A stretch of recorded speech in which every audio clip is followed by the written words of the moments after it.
Blouse front part అండి. ఇది నాకు చూపించినన్ని చుక్కలు నేను ఎప్పుడు చూడలేదు.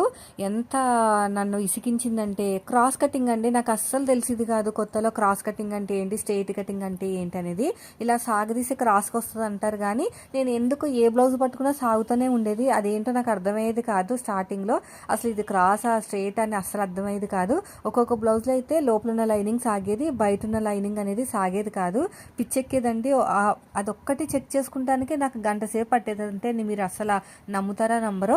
ఏది పీస్ పట్టుకున్నా కూడా సాగుతూనే ఉండేది. ఇదేంది ఏది పట్టుకున్నా సాగుతూనే ఉంటుంది, అసలు ఏంటి కటింగ్ ఇది, క్రాస్ కటింగా స్ట్రైట్ కటింగా అని అనుకునేదాన్ని. ఆ తర్వాత ఇలా పిన్ని పట్టుకుని ఇలా పోగులాగితే అడ్డంగా పోగెళ్ళింది అనుకోండి, అది క్రాస్ కటింగ్ అనుకునేదాన్ని.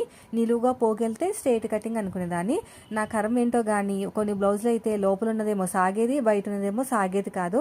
నాకు అసలు అర్థమయ్యేది కాదు ఆ రెండు అలా ఎందుకు ఇస్తున్నారు ఏంటనేది. తర్వాత స్లోగా అర్థమయ్యింది. అప్పుడు పర్ఫెక్ట్ అయ్యింది.